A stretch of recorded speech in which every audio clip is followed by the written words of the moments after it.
All right, awesome day, man. Got the sun out, got the temperature up, which is good. That's what we need. It's what it's going to be this weekend. We welcome that. Great work today, situationally. 3rd down, 2-minute, red zone. Saw some good things. We continue to improve and getting better. And, got a tremendous challenge this weekend on the road versus a really proud program like we've talked about. And with that, I'll open it up.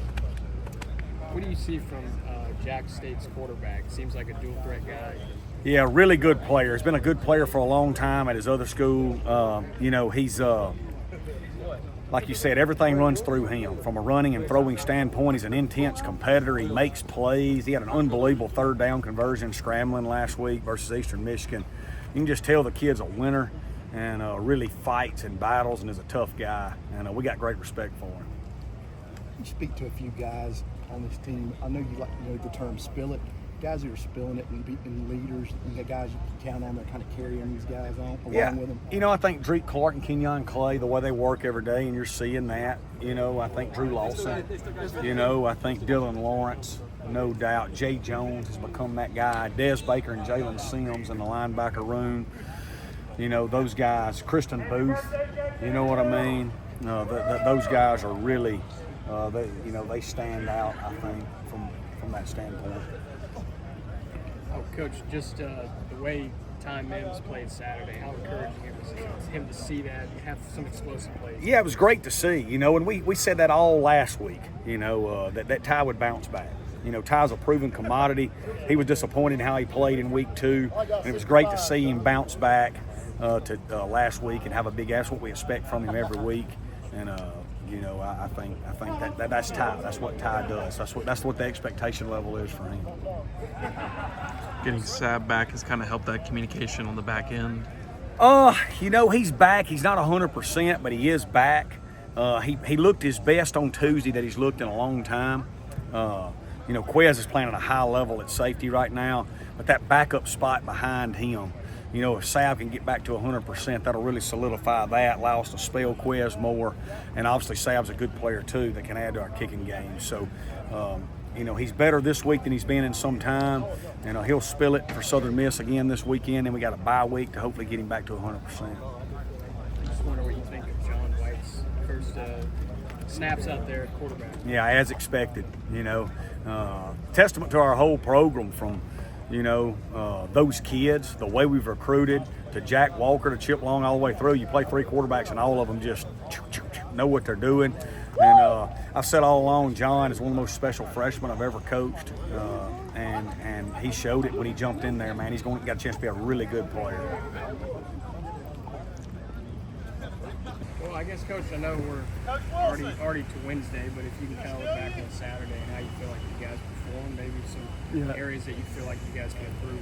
Yeah, I mean, on the whole, we did some good things, but we beat ourselves. Penalties on 3rd downs added extra plays. We added 20 extra plays on that game, and all of those drives resulted in touchdowns that we straight up gave them 1st downs because of penalties. So we got to stop beating ourselves. That was the biggest thing coming from that game, because there was some good on that, and then we had 20 extra plays and we really wore down in the 4th quarter, which was discouraging.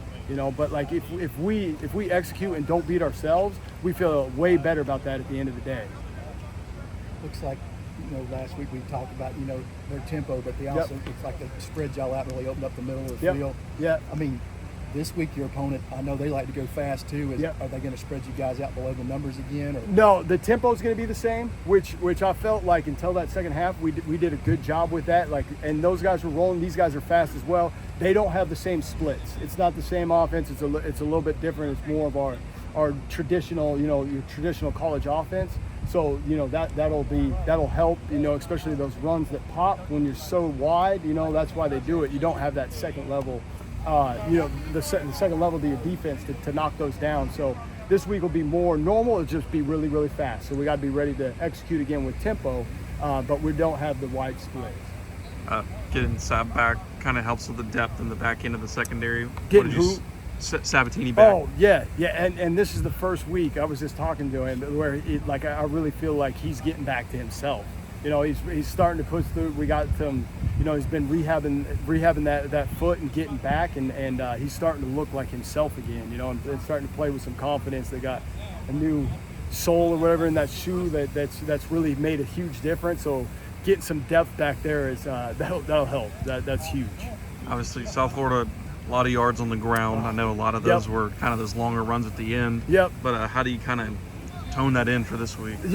Like it came down to, you know, guys being out of their gap. You know, like early when we were physical, we were controlling we were really controlling them up front, and then it was a second level defender fitting off his man that was late, or a guy missed the pull. You know, like it was little things. That's where I think the tempo got to us more than anything, is in that second half where we were just a half step slow, where all those runs earlier we were shutting down, we were playing physical, it looked good, and then it was disappointed. We got soft on some of those, and like you said, they spread you out sideline to sideline. So as soon as they hit that crease, you don't have anybody else to knock them down, which you know, that's what's challenging about that offense. You know, when we were rolling and fitting it early, you know, we felt good, and you know that was good to see. But you know, we got to see it for 4 quarters.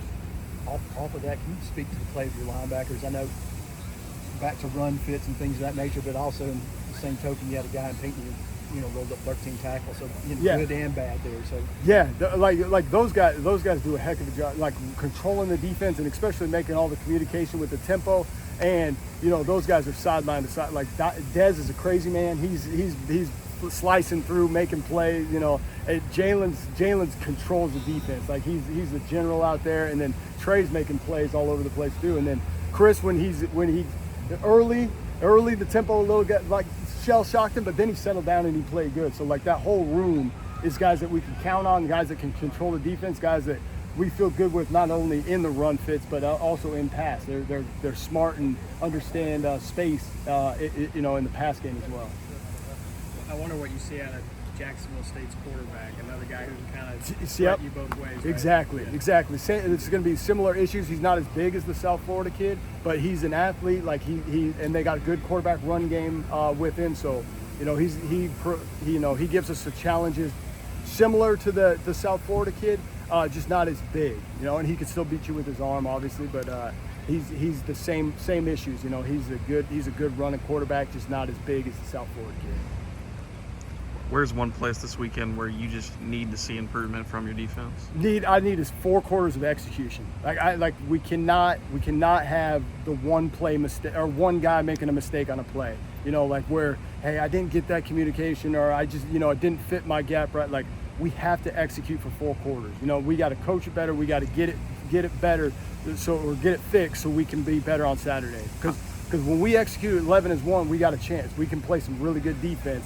But the one man bus have got to stop. We have to execute for 4 quarters. How does that improve? Just reps, you know, and the way that we call it. But like the tempo, they're trying to wear you down and just trying to get you one guy to make a mistake, you know. And like we just can't let that happen. And it's practice, you know.